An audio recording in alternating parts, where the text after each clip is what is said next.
kapag nagtagumpay ka, ikaw ay magiging aking asawa. Pamunuan mo ang aming tribo. Ang tinig ng isang magandang katutubong babae ay umalingaw-ngaw sa kagubatan. Nakangiti siya ng malaki sa isang lalaking Pilipinong naliligaw. Ngunit may lakas ka bang harapin ang mga mandirigma ng aming tribo? Inaasahan niyang matatakot ang lalaki at tatakbo. Subalit, pagkatapos ng 3 araw, isang ganap na kakaibang tanawin ang sumalubong sa kanya. Pakiusap, ikaw lang ang makapagliligtas sa aming tribo. Tulungan mo kami, sabi niya sa nanginginig na tinig habang lumuluha. Sa paligid, ang pinakamahuhusay na mandirigma ng tribo ay nakahandusay sa lupa. Ano nga ba ang nangyari? Kung interesado ka sa kuwento ng isang Pilipinong nakatagpo ng isang isoladong tribong katutubo, ipagpatuloy ang pagbabasa. Hindi kailanman inisip ni Miguel Reyes na mapupunta siya sa ganitong katawa-tawang sitwasyon. Sa edad na 31, pagkatapos maglingkod ng 8 taon sa Light Reaction Regiment ng Philippine Army, nagretiro siya at naglakbay sa Hilagang Luzon upang maghanap ng bagong direksyon sa buhay. Nagsimulang magkagulo ang lahat nang masira ang kanyang GPS sa gitna ng malalim na kabundukan ng Cordillera. Kakaiba, sabi nito. 10 minuto na lang papunta sa campsite, bulong niya. Sinubukan niyang hanapin ang signal sa kanyang telepono, ngunit walang saysay. Walang bakas ng sibilisasyon sa kabundukan. Habang naglalakad na may backpack, lalo siyang napapalayo sa kagubatan. Nang maghapon, nagsimula siyang mauhaw. Sinundan niya ang tunog ng tubig na naririnig niya sa di kalayuan. Ngunit ang natagpuan niya ay hindi isang maliit na sapa, kundi isang malaking kuweba sa paanan ng isang dambuhalang bato. Ang pasukan nito, na may taas na halos 10 metro, ay napapalamutian ng mga makukulay na balahibo ng ibon at mga butil, mukhang isang sagradong lugar, naisip ni Miguel. Instinctively, naramdaman niyang hindi ito isang lugar na dapat pasukin ng walang pahintulot, ngunit huli na ang lahat. Isa na namang turista, isang tinig sa likuran niya ang gumulat sa kanya. Nang lumingon siya, nakita niya ang isang magandang katutubong babae na mukhang 27 taong gulang, kasama ang 5 iba pang babae. Suot nila ang tradisyonal na hinabing kasuotan na may mga palamuting butil at ang kanilang mga basket ay puno ng mga ligaw na berry. Ang babaeng nasa unahan ay may kakaibang aura ng dignidad. "Excuse me, naliligaw po ako," magalang na sabi ni Miguel sa Ingles. Nanlaki ang mga mata ng babae sa gulat. "Teka, Pilipino ka?" Ang perpektong Tagalog mula sa kanyang bibig ay lalong ikinagulat ni Miguel. "Oo." "Paano mo nalaman? Paano ka natutong magtagalog?" "Nag-aral ako ng anthropology sa universidad." Pagkatapos ay ipinakilala niya ang kanyang sarili. "Ako si Mayari." Sinuri niya si Miguel mula ulo hanggang paa, na may halong kuryosidad at pag-iingat sa kanyang mga mata. "Pero ano ang ginagawa mo dito? Ito ay sagradong lugar ng aming tribo. Bawal pumasok ang mga tagalabas." May malinaw na babala sa boses ni Mayari. Sinubukang ipaliwanag ni Miguel ang kanyang sitwasyon, ngunit lalong lumamig ang ekspresyon ni Mayari. "Hay, isa na namang kwento ng turistang naligaw, nakakasawa na." May ibinulong siya sa kanyang mga kasama sa kanilang katutubong wika at ang iba pang mga babae ay napangisi. "Iniisip mo ba na mga primitive kami? Nandito ka lang para kumuha ng litrato at umalis, hindi ba?" Ang mga salita ni Mayari ay puno ng malalim na kawalan ng tiwala sa mga tagalabas. Sinubukang ipaliwanag ni Miguel na wala siyang ganoong intensyon, ngunit tila sarado na ang isip nito. Pero, tamang-tama, biglang tumawa si Mayari, ngunit may tono ng pangungutya. "Nagtataka ako kung gaano karami ang alam ng isang tulad mo tungkol sa aming tribo. May lakas ka bang labanan ng mga lalaki ng aming tribo?" Nabigla si Miguel sa biglaang tanong. "Anong ibig mong sabihin?" "Simple lang. Kapag nagtagumpay ka, ikaw ay magiging aking asawa. Pamunuan mo ang aming tribo." Ang mga salita ni Mayari ay umalingamngaw sa kagubatan at ang ibang mga babae ay humalakhak na mula ang mukha ni Miguel. Alam niyang pinagtatawanan siya. Hindi iyon ang intensyon ko sa pagpunta dito." Mabilis niyang sabi, winawagayway ang kanyang mga kamay. Lalo itong ikinatuwa ni Mayari. "Aba, ang mga lalaki pala mula sa kapatagan ay duwag. Ganoon ba kami kadaling tingnan, kaming mga babae ng tribo? Ang kanyang mga salita ay may halong banayad na pangmamaliit. O baka naman takot ka lang? Takot na harapin ang mga mandirigma ng aming tribo? Tila nasisiyahan si Mayari sa reaksyon ni Miguel. Hindi iyon. Habang sinusubukang magpaliwanag ni Miguel, nagbago ang tingin ni Mayari. Ito ay mapanukso ngunit may bahid ng kaseryosohan na para bang sinusubok ang kanyang tunay na kakayahan. Tingnan natin kung karapat-dapat ka talagang mamuno sa aming tribo. Ang isang tunay na lalaki ay hindi tumatakas sa hamon, hindi ba? Ang kanyang mga salita ay tila may mas malalim na intensyon kaysa sa simpleng biro. Naramdaman ni Miguel sa sandaling iyon na ang sitwasyong ito ay hindi isang simpleng pangyayari sa isang naligaw na turista. Sige, payag ako. Isang hindi inaasahang sagot ang lumabas sa bibig ni Miguel. Si Mayari at ang ibang mga babae ay nagulat. Inaasahan nilang tatanggi siya o tatakas, ngunit kalmado niyang tinanggap ang hamon. Ngunit ano ang mangyayari kung manalo ako? Tanong ni Miguel. Natigilan si Mayari sandali bago tumawa muli.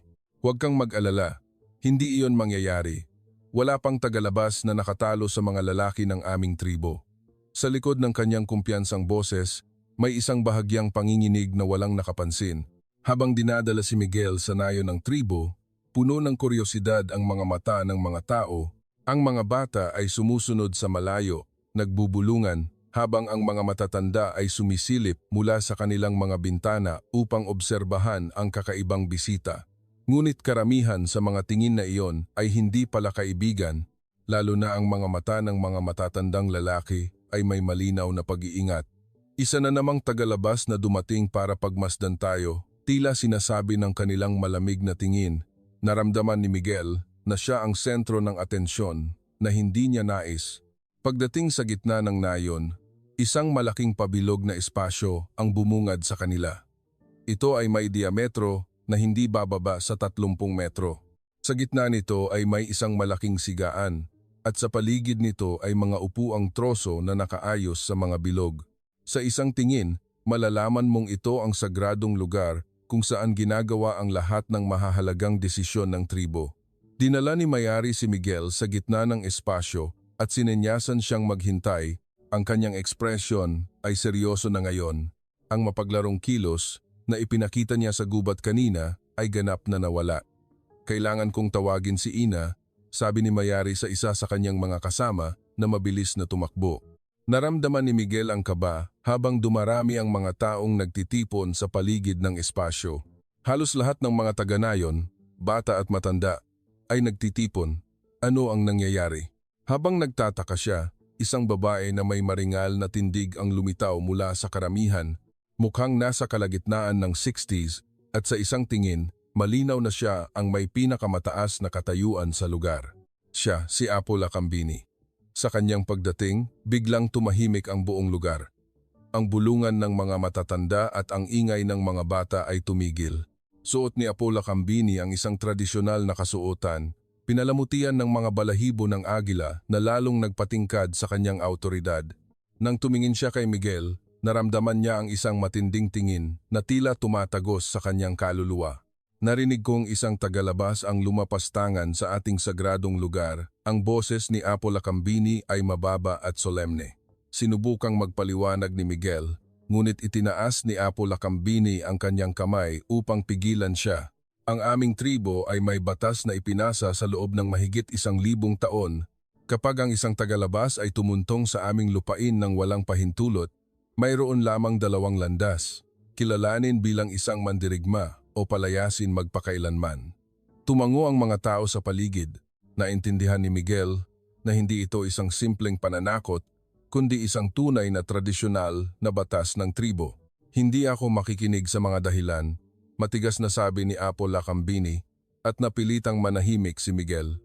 Ang aming tribo ay isang lipunang pinamumunuan ng mga kababaihan. Ang lahat ng mahahalagang desisyon ay ginagawa ng mga babae.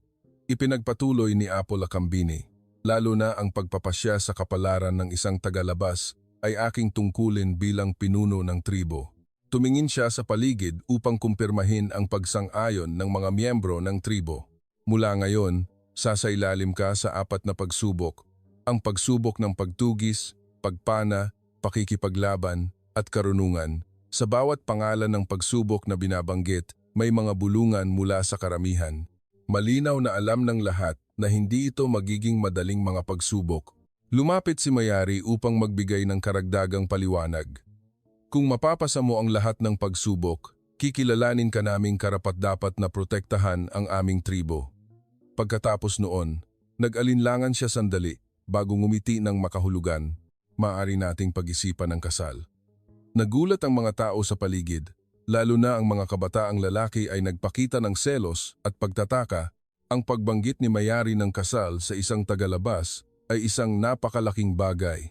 Ngayon, lubos nang naunawaan ni Miguel ang kabigatan ng sitwasyon. Hindi ito isang simpleng biro o laro, kundi isang solemne na tradisyonal na ritual ng tribo. Tumingin siya sa paligid at nakita ang 12 ng mga mata na nakatitig sa kanya. Mayroong mga tingin ng kuryosidad, ngunit karamihan ay mapagduda at paggalit. Makakaya kaya ng tagalabas na ito na malampasan ang aming mga pagsubok? Ang tanong na nakasulat sa mukha ng lahat. Ang unang pagsubok ay magsisimula bukas ng madaling araw. Ang huling anunsyo ni Apo Lacambini. Sa pagsubok ng pagtugis, makakalaban mo si Anino Paa, ang pinakamahusay na mangangaso ng aming tribo. Nang tawagin ang pangalan, isang payat na lalaki sa katanghaliang gulang mula sa likuran ng karamihan ang tumango. Ang kanyang mga mata ay matalas tulad ng isang mabangis na hayop, at ang bawat kilos niya ay nagpapakita ng mahabang karanasan.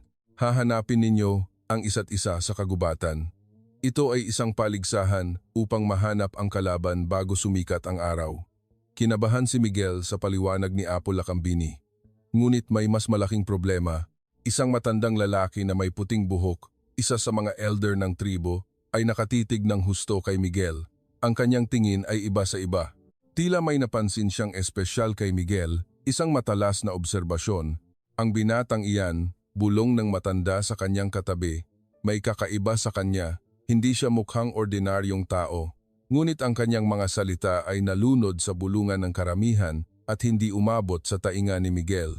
Nang akmang tatapusin na ni Apo Lacambini ang ritual, isang huling bagay ang kanyang sinabi. Isaisip mo ito. Muling umalingaw-ngaw ang kanyang boses sa plaza. Hanggang ngayon, wala pang tagalabas na nakapasa sa lahat ng pagsubok na ito. Kahit kalahati ay hindi nila nalampasan. Tumango ang karamihan bilang pagsang-ayon. Nangangahulugan ito na may mga katulad na pangyayari sa nakaraan at lahat ay nagtapos sa kabiguan. Ngunit sa hindi malamang dahilan, isang bahagyang tensyon ang dumaan sa mukha ni Mayari. Tila mayroon siyang kutob na, sa pagkakataong ito, maaaring maging iba ang resulta. 5:00 ng umaga, habang madilim pa at hindi pa sumisikat ang araw, nagising si Miguel. Pagkatapos ng isang gabi sa isang maliit na kubo na ibinigay ng tribo, nanakit ang kanyang katawan. Hindi siya sanay matulog sa balat ng hayop na nakalatag sa sahig. Ngunit wala siyang oras para sa ganoong abala. Ang 4 na pagsubok na magsisimula ngayon ang magpapasya sa kanyang kapalaran. Narinig niya ang mga yabag sa labas ng kubo at hindi niya maiwasang kabahan. Isang katok sa pinto ang sumunod, kasama ang boses ni Mayari. Gising na. Magsisimula na ang unang pagsubok.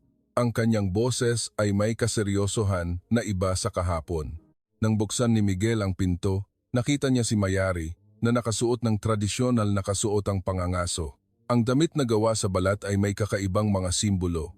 Marahil ay mga sagisag ng tribo o may ritual na kahulugan. Handa ka na ba? Tanong ni Mayari. Tumango si Miguel, ngunit ang totoo, hindi siya handa. Habang papunta sa plaza, ipinaliwanag ni Mayari ang tungkol sa pagsubok.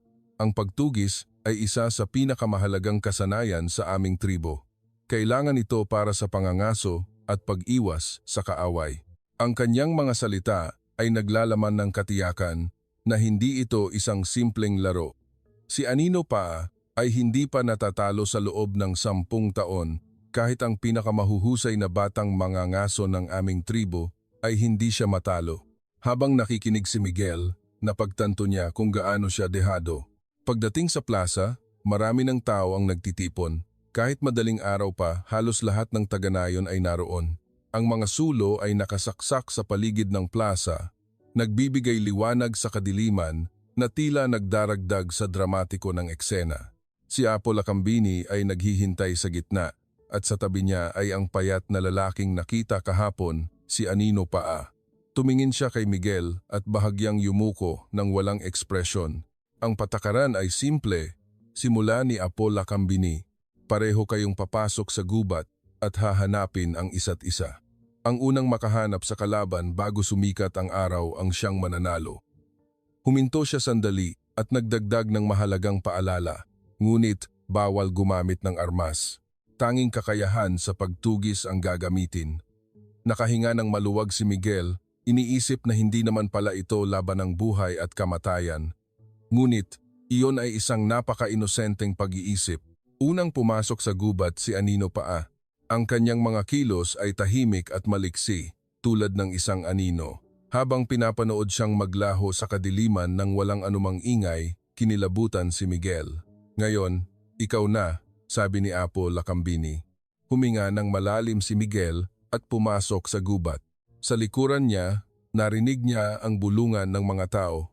Paano niya matatalo si Anino Paa? Hindi siya tatagal ng 10 minuto.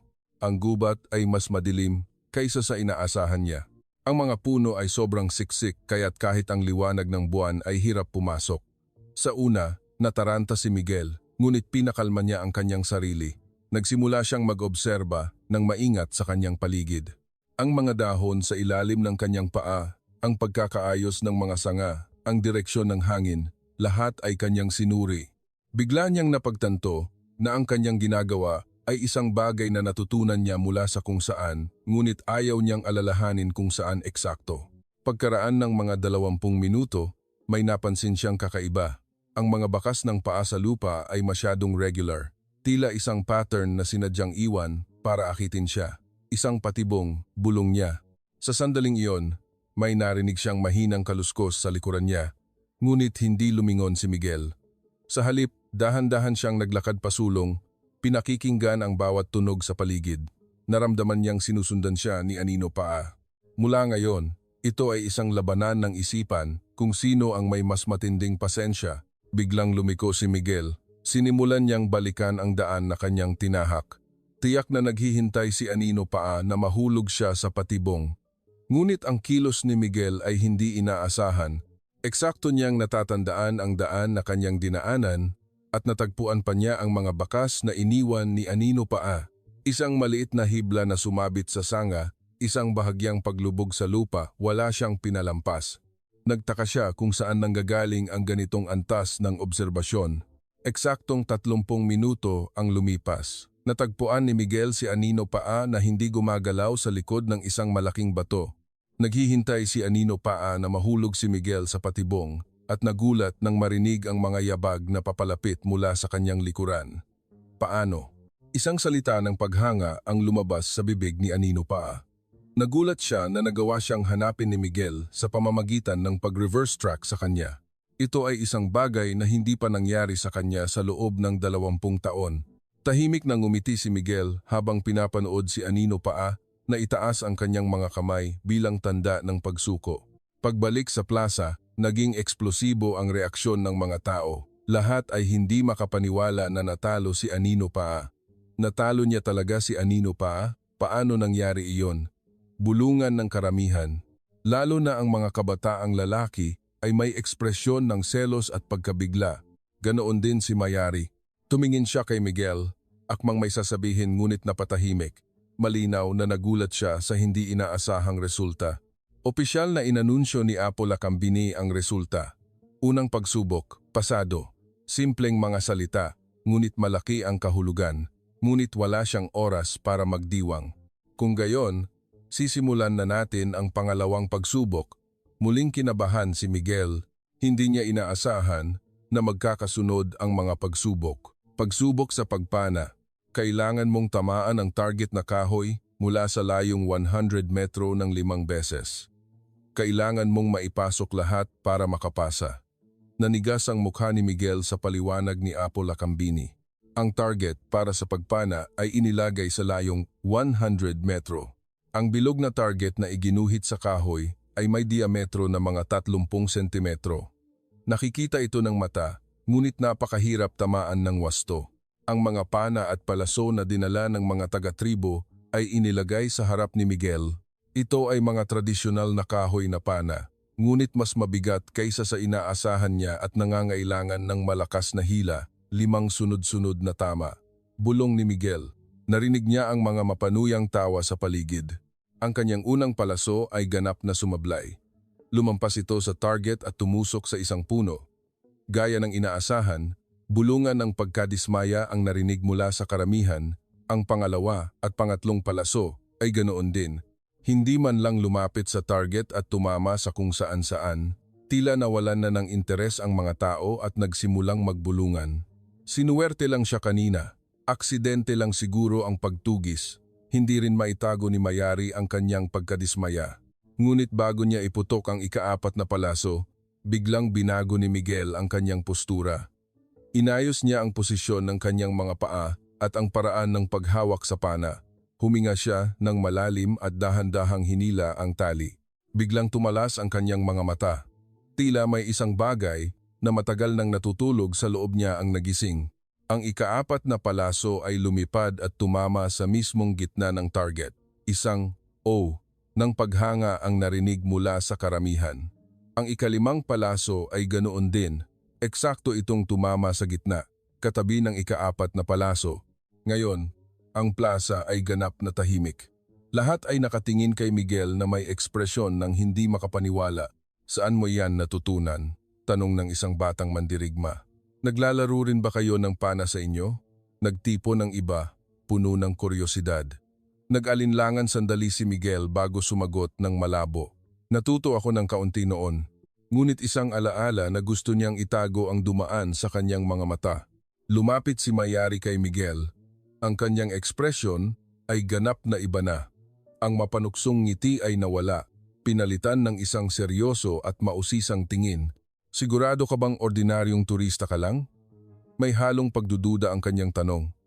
Ang ipinakitang galing ni Miguel ay higit pa sa kakayahan ng isang ordinaryong tao. Ngunit nanatiling tahimik si Miguel tungkol sa kanyang pagkatao. Sinuwerte lang po ako. Ang kanyang mapagkumbabang sagot ay lalo lamang nag-iwan ng mas malaking tanong. Ang tingin ng mga taga-tribo kay Miguel, na nakapasa na sa 2 pagsubok, ay ganap na nagbago.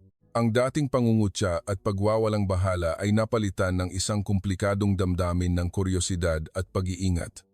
Lalo na ang mga kabataang lalaki ay mukhang naiinis, na tila nasaktan ang kanilang amor propyo. Malaki ang epekto sa kanila na isang dayo ang nagpakita ng mas mahusay na kasanayan kaysa sa kanila. Pinagmasdan muli ni Apo Lakambini si Miguel at tila may napagdesisyonan. Sisimulan na natin kaagad ang ika-3 pagsubok. Nagulat si Miguel sa anunsyo. Mahirap na ang magkakasunod na pagsubok at ngayon ay kailangan pa niyang makipaglaban. Ang pagsubok sa pakikipaglaban ay ang pagharap sa 3. Sa aming mga mandirigma, isa-isa, nagkaroon ng bulungan sa karamihan. Ang pagsubok sa pakikipaglaban ang pinakadelikado at pinakamahalaga sa lahat. Ito ay isang paraan upang direktang masuri ang kakayahan ng isang tao bilang mandirigma na magpoprotekta sa tribo. Ang unang kalaban ay isang batang mandirigma na tinatawag na Kuko ng Usa. Mukhang nasa 25 taong gulang, may matipunong pangangatawan at maliksi, ang susunod na henerasyon ng mandirigma ng tribo.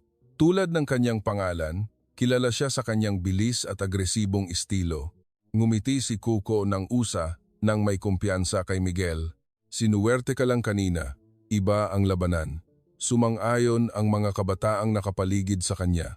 Tiyak na ang pakikipaglaban ay nasa ibang antas kumpara sa pagtugis o pagpana. Ang mga patakaran ng laban ay simple. Sa gitna ng plaza, ang layunin ay pabagsakin o pasukuin ang kalaban, bawal gumamit ng armas at nakamamatay na atake. Ngunit mayroon pa ring panganib ng pinsala, lalo na kung makakaharap ang isang bihasang mandirigma tulad ni Kuko ng Usa. Hindi ipinakita ni Miguel ang kanyang kaba at hinarap ang kalaban. Sa simula pa lang ng laban, mabilis na sumugod si Kuko ng Usa. Ang kanyang mga atake ay mabilis at mabangis tulad ng isang hayop. Sunod-sunod na suntok at sipa ang kanyang pinakawalan at si Miguel ay halos umiiwas lamang. Nasiyahan ang karamihan sa takbo ng laban. Iba talaga ang labanan, ang pagtugis at pagpana ay puro swerte lang pala. Ngunit ang ilang bihasang mandirigma na maingat na nagmamasid sa mga pag-iwas ni Miguel ay nagsimulang makaramdam na may kakaiba. Nang magpakawala si Kuko ng usa ng isang malakas na kanang suntok, biglang nagbago ang kilos ni Miguel. Hindi ito simpleng pag-iwas, kundi isang pag-atake gamit ang lakas ng kalaban.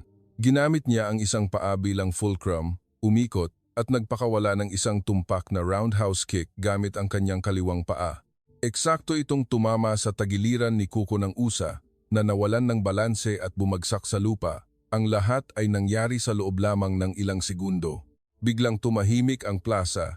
Paano? Bumangon si Kuko ng usa na may ekspresyon ng hindi makapaniwala. Mahirap tanggapin na natalo siya sa isang iglap. Ganoon din ang mga tao sa paligid. Si Miguel, na kanina ay puro depensa, ay biglang nagpakita ng perpektong panalo. Anong klaseng teknik iyon? Bulong ng isang bihasang mandirigma sa kanyang kasama. Iba sa alam nating paraan ng pakikipaglaban, ang roundhouse kick na ipinakita ni Miguel ay isang teknik na magagawa lamang ng isang taong may sistematikong pagsasanay. Ang pangalawang kalaban ay isang nasa katanghaliang gulang na mandirigma na tinatawag na kidlat suntok. Nasa kalagitnaan ng 30s, mas may karanasan siya at mas maingat kaysa kay Kuko ng usa. Dahil nakita niya ang nangyari kanina, hindi niya minaliit si Miguel. Kailangan kong mag-ingat ngayon.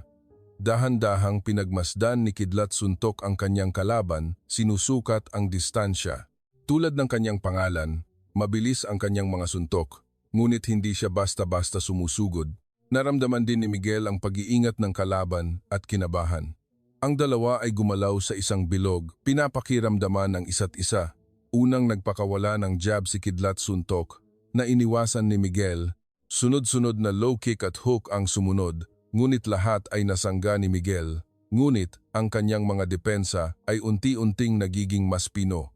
Tila sinusuri niya ang pattern ng kalaban. Nang magpakawala ng malakas na kanang straight si Kidlat Suntok, sinunggaban ni Miguel ang kanyang braso at ipinihit ito, isang joint lock. Napaungol sa sakit si Kidlat Suntok at napaluhod sa lupa. Ang joint lock ni Miguel ay napakatumpak at epektibo, kaya't wala siyang pagkakataong manlaban. Suko na ako, mabilis na sigaw ni Kidlat Suntok at agad siyang binitawan ni Miguel. Pangalawang panalo. Ngunit sa pagkakataong ito, iba ang reaksyon ng karamihan. Higit sa pagkamangha, mayroong pagdududa at pag-iingat. Masyadong perpekto ang kanyang mga teknik. Tigil! Biglang itinaas ni Apo Lakambini ang kanyang kamay, pinahinto ang laban.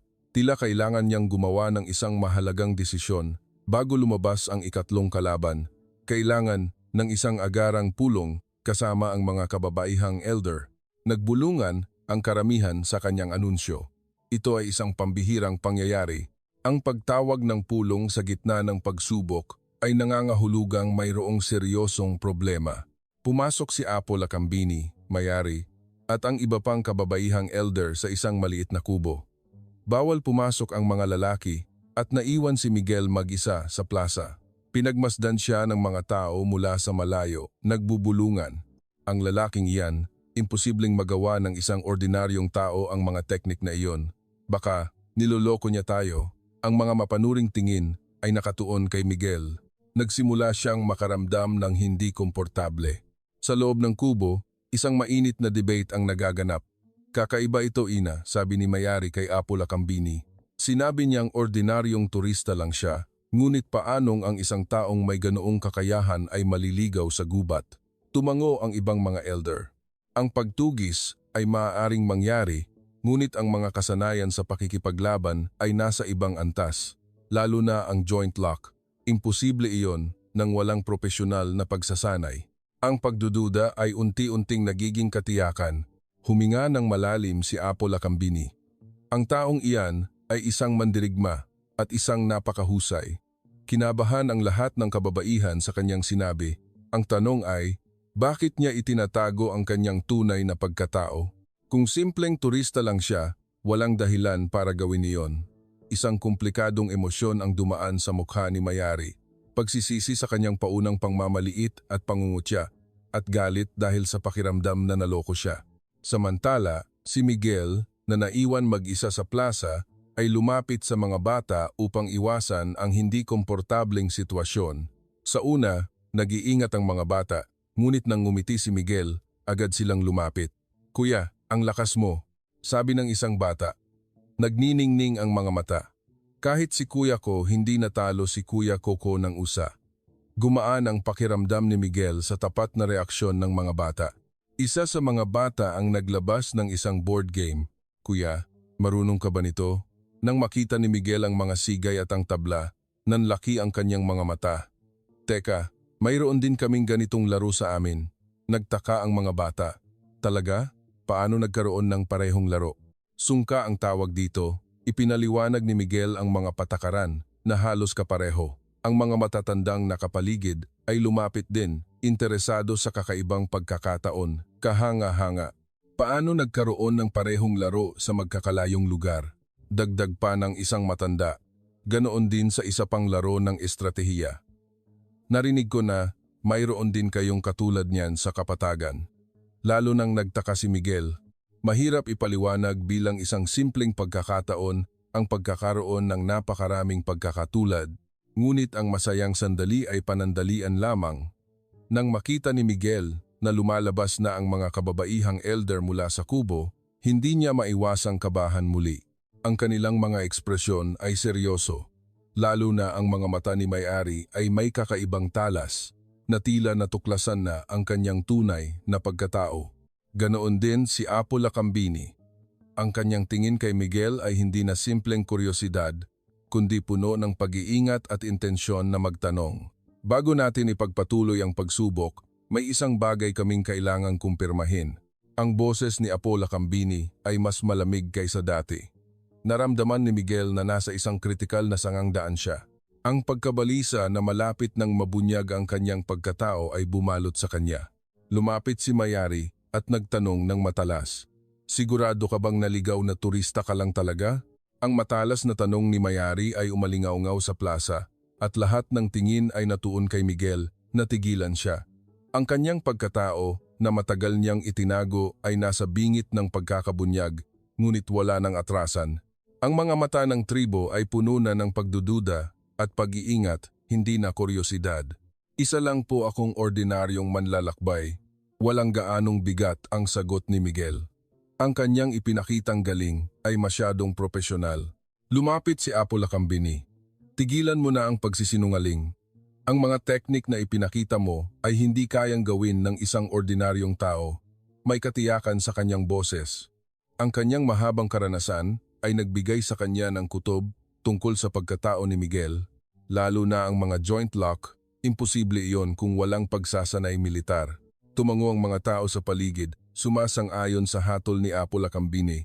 "Malalaman natin kapag hinarap mo ang huling kalaban," ang naging desisyon ni Apo Lacambini. Dalhin dito si Pakpak ng Agila. Nang marinig ang pangalan, isang bulungan ng paghanga ang kumalat sa karamihan. Si Pakpak ng Agila ang pinakamalakas na mandirigma ng tribo. Sa loob ng 10 taon, wala pang nakatalo sa kanya. Kahit ang mga bata at malalakas na mandirigma ay hindi niya katapat.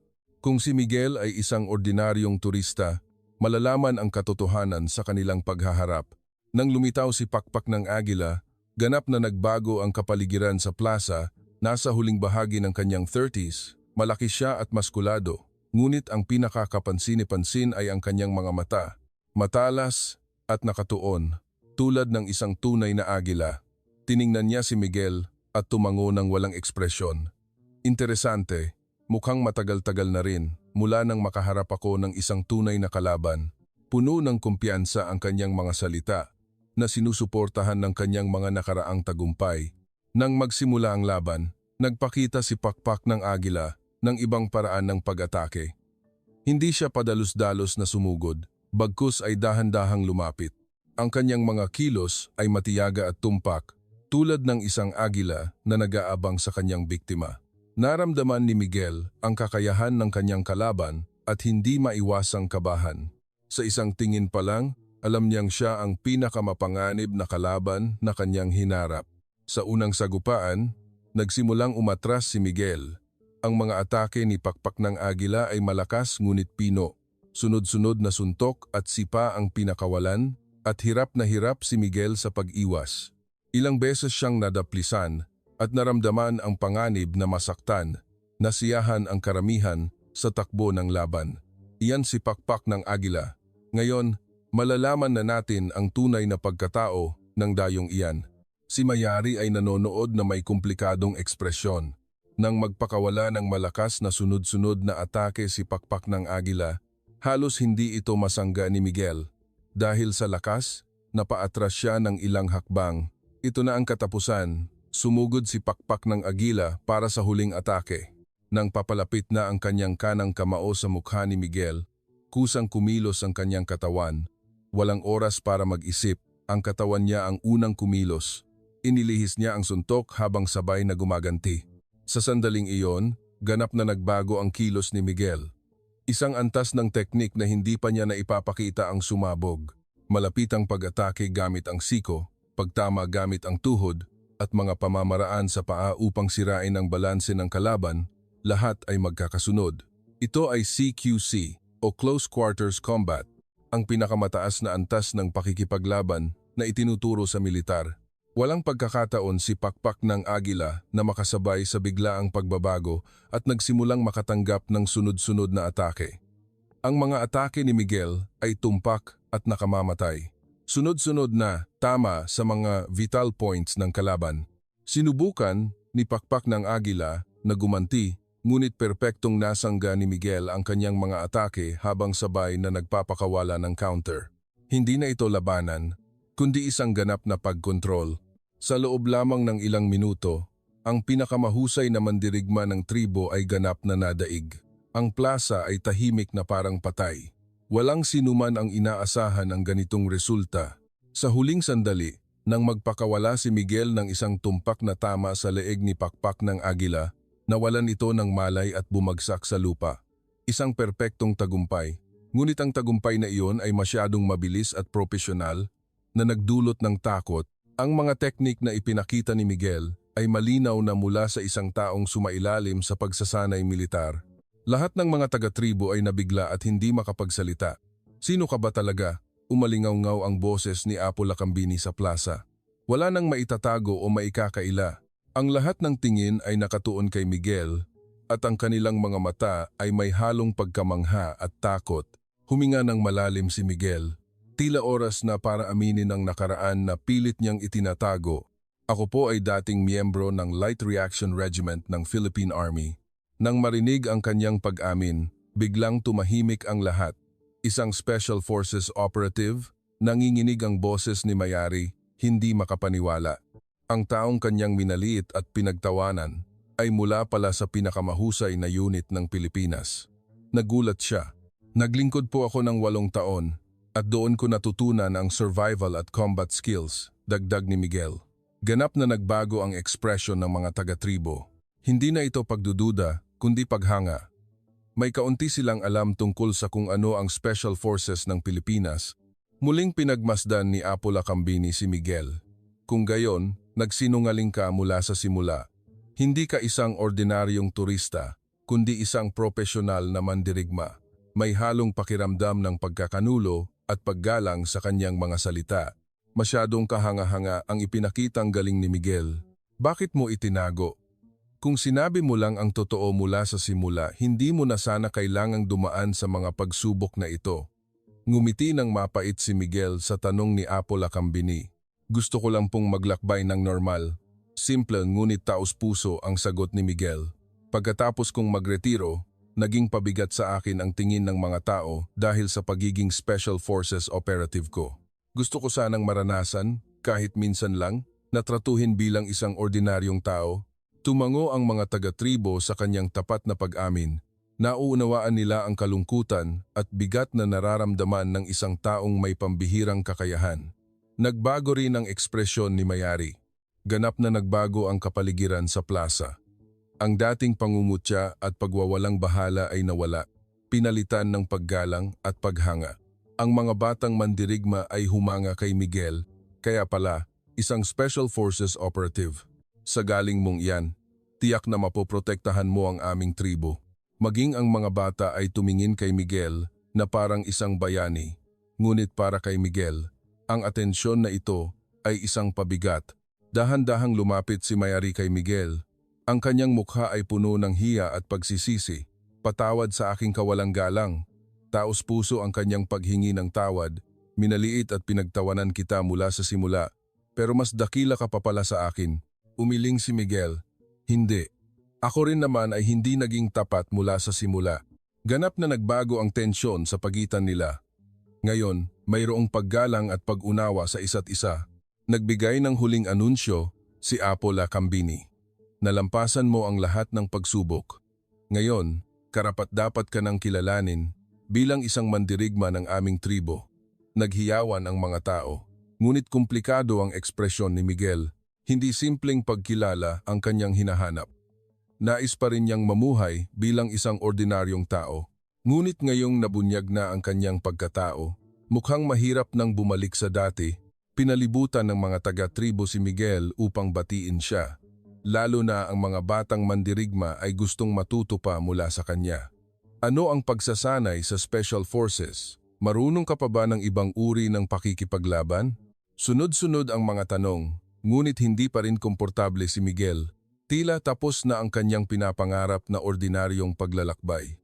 Ngunit sa isang banda, nag-init ang kanyang puso sa taos-pusong pagtanggap ng mga taong ito, lalo na sa mga mata ni Mayari. Naramdaman niya ang isang emosyon na ganap na iba sa dati. Matapos mabunyag ang kanyang pagkatao bilang isang Special Forces operative, ganap na nagbago ang pagtrato ng tribo kay Miguel. Ngunit mayroon pang ikaapat na pagsubok, tumingin si Apola Cambini kay Miguel na may makahulugang ngiti. Ang huling pagsubok ay ang pagsubok ng karunungan. Ang lakas lamang ay hindi sapat upang maging isang tunay na pinuno. Tumango ang mga tao. Ang kanilang pilosopiya ay kahit gaano pa kahusay ang isang mandirigma, kung walang karunungan, hindi niya kayang pamunuan ang tribo. Naramdaman ni Miguel ang kuryosidad at kaunting kaba para sa huling pagsubok. Lutasin mo ang pinakamalaking problema na kinakaharap ng aming tribo ngayon. Nang magsimula ang paliwanag ni Apola Cambini, biglang bumigat ang kapaligiran. Ibang-iba ito sa mga naunang pagsubok. Ang totoo, ang aming tribo ay nasa bingit ng krisis para sa aming kaligtasan. Nagulat si Miguel sa kanyang pag-amin. Hindi niya inakala na ang tila mapayapang tribong ito ay may ganoong kaseryosong problema. Naging madilim din ang mukha ng mga tao. Ang mga problemang matagal na nilang itinatago ay nagsimulang lumabas. Nagsimulang ipaliwanag ni Apola Cambini ang sitwasyon.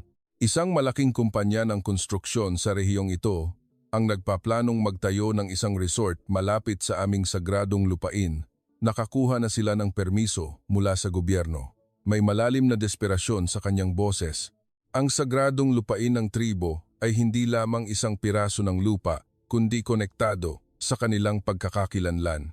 Daan-daang taon nang nakalibing doon ang kanilang mga ninuno. Nagsampa kami ng kaso, ngunit dehado kami. May malaking kapital ang kalaban. At kami ay walang sapat na pera kahit para kumuha ng abogado. Ang mas malalang problema ay ang hidwaan sa loob mismo ng tribo. Ilang miyembro ng tribo ang nagsasabing dapat na nating tanggapin ang alok ng developer. Napagtanto ni Miguel ang pagiging komplikado ng sitwasyon. Hindi lamang ito banta mula sa labas, kundi mayroon ding pagkakahati-hati sa loob. Dahil sa hirap ng buhay, dumarami ang mga gustong tumanggap ng bayad pinsala at lumipat sa ibang lugar. Mas marami sa mga nakababatang henerasyon ang may ganitong pag-iisip. Mas inuuna nila ang praktikal na benepisyo kaysa sa tradisyon. Ngunit kailangan nating protektahan ang lupaing ito. May determinasyon sa boses ni Apola Cambini, pero hindi namin alam kung paano. Sa legal at pinansyal na aspeto, kami ay masyadong mahina. Habang nakikinig sa kanyang pag-amin, naramdaman ni Miguel ang kabigatan ng problema. Hindi ito simpleng alitan sa lupa, kundi isang isyu ng kaligtasan ng isang buong tribo.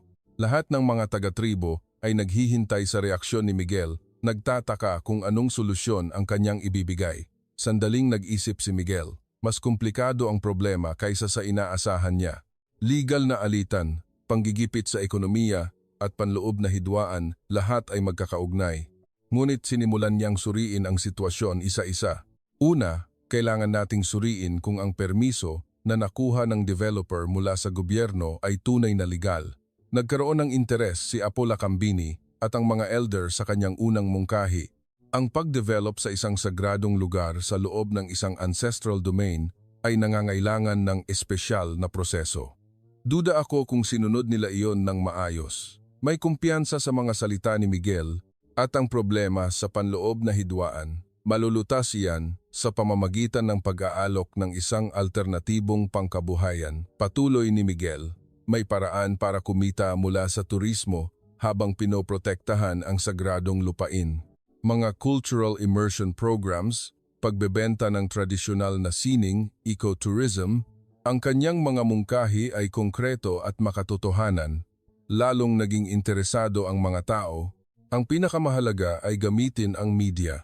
Kailangan nating ipaalam sa publiko na isang malaking korporasyon ang sumusubok na sirain ang sagradong lupain ng mga katutubo.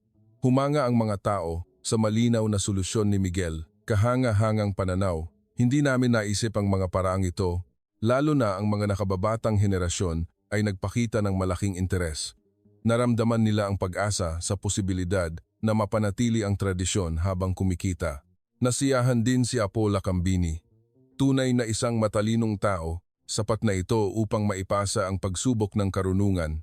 Ngunit may ibang emosyon sa kanyang mga mata. Biglang lumapit si Mayari. Seryoso ang kanyang mukha, na para bang may mahalagang sasabihin. Ang totoo, may kailangan akong aminin. Tumahimik ang plaza sa kanyang mga salita. Lahat ay nakatuon sa kanya. Sinubukan ka namin mula sa simula. Nang marinig ang kanyang pag-amin, nanigas ang mukha ni Miguel. Naramdaman niya ang ibig sabihin nito. Lahat ng nangyari ay hindi aksidente.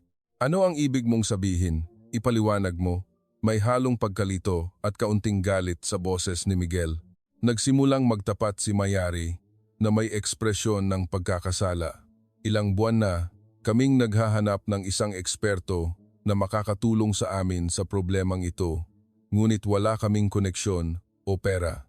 Habang nakikinig, lalong hindi naging komportable si Miguel. Naramdaman niyang naloko siya. Ipinagpatuloy ni Apo Lacambini ang sinabi ni Mayari, at pagkatapos pumasok ka sa aming teritoryo. Ang pagkasira ng iyong GPS ay hindi aksidente. Nagulat si Miguel sa kanyang pag-amin. Sinadya naming harangin ang signal. Inakay ka namin papunta sa aming nayon. Napagtanto ni Miguel na lahat ay planado at hindi siya makapagsalita. Ang hamon ni Mayari sa iyo ay planado rin, patuloy ni Apo Lacambini. Gusto naming subukan ang iyong kakayahan. Kung talagang mahusay kang tao, hihingi kami ng tulong sa iyo. Lalong lumaki ang galit ni Miguel. Hindi niya matanggap na ginamit siya. At ang pagiging isang Special Forces operative mo ay perpekto. Mayroon kang kakayahan at karanasan upang malutas ang ganitong komplikadong problema. Tumayo si Miguel. Ang kanyang mukha ay puno ng galit. So, ginamit niyo lang ako mula sa simula? Ang kanyang boses ay malamig at matalas. Ang dating paghanga sa mga taga-tribo ay biglang nawala. Lahat ng pagsubok na pinagdaanan ko, lahat ay plinano niyo. Makatarungan ang galit ni Miguel. Natural lamang na maramdaman niyang ginamit ang kanyang mabuting intensyon. Sinubukang magpaliwanag ni Mayari. Hindi, sa simula lang iyon pero ngunit ayaw nang makinig ni Miguel. Labis akong nadismaya. Taos puso akong tumulong pero ginamit lang pala ako. Kinuha niya ang kanyang backpack. Naghahandang umalis. Hindi ko gusto ang ganitong panloloko. Ang pagkadismaya ni Miguel ay naging malalim na sugat. Nataranta ang mga taga-tribo. Kung aalis si Miguel, hindi malulutas ang kanilang problema. Ngunit mas mahalaga na pagtanto nilang nagkamali sila. Sandali, sinubukang pigilan ni Mayari si Miguel, ngunit buo na ang kanyang desisyon. Ako rin naman ay nagsinungaling, kaya patas lang tayo. Ang huling salita ni Miguel ay puno ng malalim na pagkadismaya. Tila aalis na talaga siya. Huling nagsalita si Apo Lacambini. Nagkamali kami. Ngunit sana ay maunawaan mo ang desperadong sitwasyon ng tribo. Ngunit hindi lumingon si Miguel. Kapag nasira na ang tiwala, walang paliwanag ang makakatulong. Ang mga naiwan sa plaza ay puno ng desperasyon. Napagtanto nila na ang kanilang plano ang muntik ng sumira sa kanilang tanging pag-asa. May mga luha sa mata ni Mayari, sinisisi ang sarili sa nangyari. Nang akmang aalis na si Miguel sa plaza, isang tinig na puno ng luha mula kay Mayari ang pumigil sa kanya. Sandali, pakiusap. Nanginginig ang kanyang boses.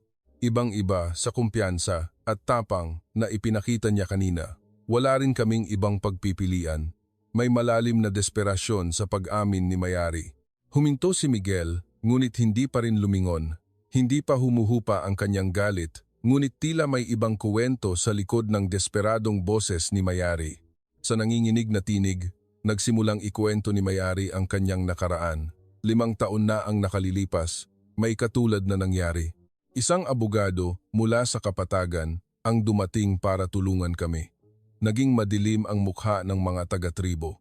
Tiyak na hindi magandang alaala iyon. Napakabait niya. Inalok niya kami ng libreng serbisyong legal para sa karapatan ng aming tribo. Puno ng pagsisisi ang mga mata ni Mayari sa kanyang pagiging inosente noon. Nakatalikod pa rin si Miguel, ngunit nakikinig siya. Ngunit mayroon siyang ibang motibo. Unti-unting naging desperado ang boses ni Mayari. Kasabwat siya ng developer at ninakaw niya ang impormasyon tungkol sa titulo ng aming lupa. Nang hindi namin alam, pineke niya ang mga dokumento para ibenta ang bahagi ng aming lupain sa napakamurang halaga. Bahagyang gumalaw ang balikat ni Miguel sa kanyang narinig. Naisip niya ang laki ng pagkakanulong dinanas ni Mayari. Sa kabutihang palad, natuklasan namin ito sa huling sandali at napigilan, ngunit nag-iwan ito ng malaking sugat sa amin, dagdag ni Apo Lakambini. Mula noon, naging labis na ang kawalan ng tiwala ni Mayari sa mga tagalabas, lalo na sa mga lalaking lumalapit sa kanya. Habang nakikinig, unti-unting nauunawaan ni Miguel kung bakit ganoon na lamang ang pangmamaliit at pangungutya sa kanya ni Mayari sa simula. Hindi ito dahil sa pagmamataas, kundi dahil sa sugat ng nakaraan. Ang abogadong iyon ay mabait din kay Mayari sa simula para makuha ang kanyang tiwala, kaya lalong naging maingat si Mayari sa mga lalaking tagalabas. Umiiyak na nagpatuloy si Mayari. Kaya noong dumating ka, inisip ko na isa ka ring manloloko. Marahil ay isang taong gustong gamitin kami para sa sariling kapakanan, taos puso ang kanyang pag-amin. Kaya sinadya kong maging mas masakit ang mga salita ko, umaasang susuko ka at aalis. Sa wakas, dahan-dahang humarap si Miguel. Nang makita niya ang mga luha sa mukha ni Mayari, unti-unting humupa ang kanyang galit. Ngunit hindi doon natapos ang pag-amin ni Mayari. Ngunit habang kasama kita, nagsimulang magbago ang nararamdaman ko. May ibang emosyon na sa kanyang boses. Hiya at isang panginginig na tila may gusto siyang aminin. Sa simula, sinusubukan lang talaga kita para malaman ng iyong pagkatao at paalisin ka. Nag-alinlangan si Mayari bago magpatuloy. Ngunit nang makita ko ang iyong katapatan, nagsimulang magbago ang aking puso. Ang sumunod na pag-amin ni Mayari ay lalong ikinagulat ni Miguel. Ang totoo, nagustuhan kita. Namula ang kanyang mukha. Kailangan ng malaking lakas ng loob upang aminin ang ganitong personal na damdamin sa harap ng buong tribo. Ang paraan ng pakikipaglaro mo sa mga bata, ang interes mo sa aming kultura, at higit sa lahat, ang tapat na pakikitungo mo sa amin. Huminto sandali si Mayari bago magpatuloy. Sa loob ng 5 taon, ngayon lang ako nakaramdam na gusto kong magtiwala muli sa isang tagalabas. Naging komplikado ang ekspresyon ni Miguel. May galit at pakiramdam ng pagkakanulo pa rin, ngunit naantig siya sa tapat na pag-amin ni Mayari. Hindi nito binibigyang katwiran ang panloloko ninyo sa akin. Malamig pa rin ang kanyang boses, ngunit mas malumanay na kaysa kanina. Tumango si Mayari. Tama ka, walang dahilan. Ngunit sa huli, naging totoo ang nararamdaman ko. May pakiusap sa kanyang mga salita. Lumapit si Apo Lakambini kay Miguel. Nagkamali kami, ngunit sana ay maunawaan mo. Kailangan talaga namin ng isang tulad mo. Tumango ang ibang mga taga-tribo. Nang marinig namin ang mga solusyon na iyong inalok, nakumbinsi kami. Ikaw ang tanging pag-asa na makapagliligtas sa aming tribo. Ang mga desperadong tingin ng tribo ay nakatuon kay Miguel, ngunit hindi pa rin siya makapagpasya. Huminga ng malalim si Miguel at nagsalita. Ang totoo, mayroon din akong itinatago. Lahat ay nakinig. Ang aking ama, ay dating miyembro ng isang sindikato sa Maynila. Nagulat ang mga taga-tribo sa hindi inaasahang pag-amin. Mula pagkabata, hinuhusgahan na ako ng lipunan. May sakit sa boses ni Miguel na matagal na niyang itinatago, kaya hindi ko kayo maaaring iwanan na parang walang nangyari. Inalala ni Miguel ang kanyang madilim na nakaraan. Kahit pagkatapos umalis sa sindikato, dumanas ang aking ama ng diskriminasyon. Sa paghahanap ng trabaho, sa paghahanap ng bahay, laging may pagdududa sa kanya, naging seryoso ang mukha ng mga taga-tribo. Napagtanto nilang may pagkakatulad sila. Ako rin, noong bata, tinutukso bilang anak ng gangster.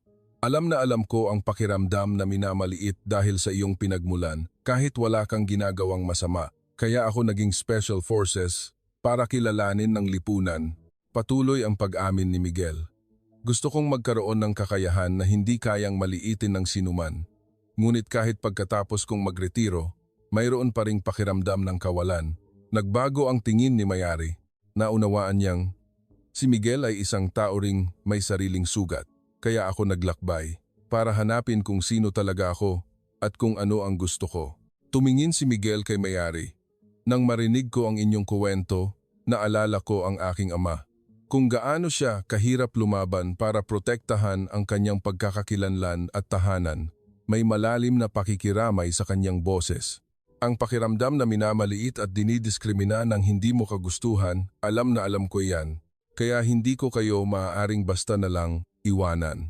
Isang sinag ng pag-asa ang sumilay sa mga mata ni Mayari. Naramdaman niyang nagsisimula ng magbago ang isip ni Miguel. Kahit na sa simula ay naramdaman kong naloko ako, nauunawaan ko ang inyong desperadong sitwasyon, ang huling desisyon ni Miguel. At higit sa lahat, naramdaman ko ang inyong katapatan. Lalo na pagkatapos marinig ang pag-amin ni Mayari, naisip kong masyado akong naging padalos-dalos sa aking paghatol. Isang bahagyang ngiti ang sumilay sa mukha ni Mayari. Naramdaman niyang nauunawaan siya ni Miguel. Ako rin, dahil sa mga sugat ng nakaraan, hirap akong magtiwala, sabi ni Miguel habang lumalapit kay Mayari. Sa aspetong iyon, magkatulad tayo, magkaiba ang dahilan, ngunit pareho ang sakit na ating dinadala. Tumango si Mayari, nararamdaman ang kakaibang pagkakaisa sa pagitan nila ni Miguel. Mula ngayon, maging tapat tayo sa isa't isa. Wala nang panloloko o pagtatago, sabi ni Apo Lacambini, nasiyahan sa nakikita. Tama ang aking kutob, ikaw ang taong kailangan namin. Ngumiti si Miguel, tutulungan ko kayo. Hahanap tayo ng paraan para malutas ang problemang ito. Naghiyawan ang mga taga-tribo sa pangako ni Miguel. Sa wakas, mayroon ng pag-asa. Umiyak si Mayari sa tuwa. Ang kanyang katapatan ay nagbunga at lalong lumalim ang kanyang nararamdaman para kay Miguel. Pagkatapos ng pagkakasundo, agad na kumilos si Miguel. Kasama si Apo Lacambini, Mayari at ang mga elder, bumuo sila ng isang konkretong plano. Una, kailangan nating suriin ng mabuti ang mga dokumento ng permiso ng developer. Humanga ang mga taga-tribo sa sistematikong paraan ni Miguel. Susunod, kailangan nating gamitin ang media para ipaalam ang isyong ito at makuha ang suporta ng mga civil society groups. Ang kanyang plano ay hindi lamang legal na aksyon, kundi isang komprehensibong diskarte na kasama ang public opinion. Sa unang pagkakataon, naramdaman ng mga taga-tribo ang tunay na pag-asa. Isang linggo ang lumipas at sinimulan na ang plano ni Miguel. Ginamit niya ang isang natatanging paraan na pinagsasama ang tradisyonal na karunungan ng tribo at ang kanyang modernong kaalaman sa paghambing ng mga lumang dokumento ng lupa ng tribo at ng permiso ng developer. Natuklasan niya ang isang malaking depekto. Ang permisong ito ay walang bisa, sabi ni Miguel nang may kumpiyansa, hawak ang mga dokumento. Ang permiso na nakuha ng developer nang walang pahintulot ng tribo ay walang legal na bisa. Naghiyawan ang mga tao, ngunit hindi pa tapos ang laban. Sa huling negosasyon kasama ang developer, nagpakita si Miguel ng isang kahanga-hangang galing. Kahit na ginigipit siya ng mga abogado ng kabilang panig gamit ang komplikadong mga legal na termino, hindi siya natinag. Ayon sa Indigenous Peoples' Rights Act of 1997, Section 3, at ayon sa nakasaad sa Section 15 ng National Cultural Heritage Act, natigilan ang mga abogado ng kabilang panig sa kanyang tumpak na kaalaman sa batas. para silang nakikipag-usap sa isang propesyonal na abogado. Hindi maiwasang mamangha ni Mayari sa ibang mukha ni Miguel. Teka, ikaw ba ay? Tanong ng isa sa mga abogado na may pagdududa. Ngumiti si Miguel at may inilabas mula sa kanyang briefcase. Isang lisensya ng pagkaabogado. Oo, tama kayo. Abogado rin ako. Biglang tumahimik ang lahat. Ang kumpanya ng developer ay nahaharap sa isang hindi inaasahang sitwasyon. Isang Special Forces operative na abogado rin. Hindi makapaniwala ang kabilang panig. Kalmadong ipinaliwanag ni Miguel. Nakapasa ako sa bar exam pagkatapos kong magretiro. Ngunit napagtanto kong hindi para sa akin ang magtrabaho sa isang law firm. Ganap na nabaligtad ang takbo ng negosasyon. Inakala ng developer na madali nilang makakausap ang mga katutubo, ngunit ang kaharap pala nila ay isang dating Special Forces na abogado. Isa-isang itinuro ni Miguel ang mga legal na pagkukulang ng developer. Ang kakulangan ng konsultasyon sa tribo sa proseso ng environmental assessment at ang hindi maayos na cultural heritage impact assessment. Ang kanyang mga punto ay tumpak at matalas. Higit sa lahat, nilabag ninyo ang kasunduan na kumikilala sa soberanya ng mga katutubong tribo, unti-unting nasukol ang mga abogado ng developer. Ang negosasyon ay nagtapos sa isang ganap na tagumpay. Inatras ng developer ang lahat ng kanilang plano at pumayag na magbayad ng malaking danyos sa tribo. Bukod pa rito, nag-alok sila ng isang partnership para sa isang eco-friendly tourism project na makakatulong sa tribo. Hindi ako makapaniwala, umiiyak na sabi ni Mayari. Nanalo talaga tayo. Naghiyawan ang mga taga-tribo. Ang dating desperadong sitwasyon ay naging isang ganap na tagumpay. Tumingin si Apo Lacambini kay Miguel na may malalim na pasasalamat. Nang gabing iyon, isang malaking pagdiriwang ang ginanap. Lahat ng taga-tribo ay nagdiwang sa tagumpay ni Miguel. Isang malaking siga ang sinindihan. At nagsimula ang tradisyonal na sayaw sa saliw ng mga tambol na umalingaw-ngaw sa gabi. Ngayon, ikaw na talaga ang tagapagligtas ng aming tribo, sabi ni Apo Lacambini kay Miguel. Hawak niya ang isang magandang palamuti na gawa sa balahibo ng agila. Ito ay sumisimbolo sa pinakamataas na karangalan sa aming tribo. Pumalakpak ang mga tao habang pinapanood ang seremonya. Kinikilala ka namin bilang isang opisyal na miyembro ng aming tribo. Ipinatong ni Apo Lacambini ang palamuti sa ulo ni Miguel. Ito ay isang karangalan na hindi kailanman ibinibigay sa isang tagalabas. Mula ngayon, ikaw ay aming kapatid at tagapagtanggol. Naghiyawan ang mga tao. Hindi makapagsalita si Miguel sa sobrang emosyon. Tila natagpuan na niya ang tunay na pag-aari at pagkilala na matagal na niyang hinahanap. Isang espesyal na damdamin na hindi niya naramdaman bilang isang Special Forces operative o bilang isang abogado. Nang nasa kasagsagan na ang pagdiriwang, lumapit si Mayari kay Miguel. Nakasuot siya ng magandang tradisyonal na kasuotan. Ngayon, totohanan na kitang tatanungin. Nanginginig ang kanyang boses, ngunit hindi dahil sa takot, kundi sa pananabik. Gusto mo bang maging isang tunay na bahagi ng aming tribo? Nag-alinlangan siya sandali bago lakas loob na nagsalita. Gusto mo bang magsimula ng isang bagong buhay kasama ako? Napigil ang hininga ng mga tao sa alok ni Mayari. Hinawakan ni Miguel ang kamay ni Mayari at ngumiti. Oo naman, dahil dito ko natagpuan ang tahanan na matagal ko nang hinahanap. Isang malakas na hiyawan ang sumabog mula sa mga tao. Ang pagdiriwang ay tumagal hanggang madaling araw at lahat ay masaya. Sa unang pagkakataon, naramdaman ni Miguel ang tunay na kapayapaan. Ang mabigat na responsibilidad bilang isang Special Forces operative at ang kawalan ng saysay bilang isang abogado ay nawala. Dito, bilang si Miguel, natagpuan niya ang simpleng kaligayahan kasama ang mga taong mahal niya. Isang taon ang lumipas at ganap na nagbago ang buhay ni Miguel. Pabalik-balik siya sa pagitan ng Maynila at ng kabundukan, nagsisilbing legal na tagapayo ng tribo. Naging aktibo rin siya sa pagprotekta sa karapatan ng iba pang mga katutubong tribo. Ang kwento ng dating Special Forces na abogado na nagligtas sa isang tribo ay kumalat sa media at naging isang malaking balita. Maraming katutubong tribo ang humingi ng kanyang tulong at malugod niya silang tinulungan. Ang kanilang kasal ni Mayari ay naging maringal Isang natatanging kasal na pinagsama ang tradisyon ng kapatagan at ng mga katutubo kung saan ang kagandahan ng dalawang kultura ay magkakasuwato. Sa isang maliit na opisina ng batas sa nayon, araw-araw na humaharap si Miguel sa mga bagong hamon, ngunit ngayon, lahat ay may kahulugan at kabuluhan. Palagi siyang nasa tabi ni Mayari na abala sa pagpapalaganap ng kultura at tradisyon ng kanilang tribo. Silang dalawa, kahit magkaiba ang pinagmulan, ay naging perpektong magkapareha, nagbabahagi ng isang nasugatang nakaraan at isang pag-asang puno ng kinabukasan. Sa gabi, uupo sila sa harap ng siga, magbabahaginan ng mga nangyari sa araw at mga ngarap para sa hinaharap. Bago kita makilala, hindi ko alam kung sino ako, sabi ni Miguel kay Mayari. Ang pagiging Special Forces o abogado ay hindi ako. Ngunit dito, kasama ka, natagpuan ko ang tunay na ako. Maigpit na hinawakan ni Mayari ang kanyang kamay.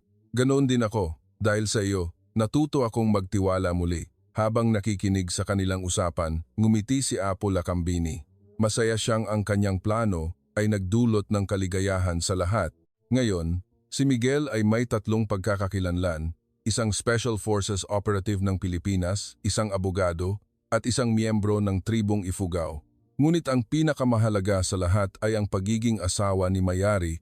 Ang dating biro ni Mayari na, kapag nagtagumpay ka, ikaw ay magiging aking asawa ay naging katotohanan, ngunit hindi na ito isang pagsubok o kondisyon. Ito ay isang pangako na nakabatay sa tunay na pag-ibig at tiwala. Sila, na nagmula sa magkaibang mundo, ay sa huli ay magkasamang natagpuan ang pinakamahalagang bagay sa buhay.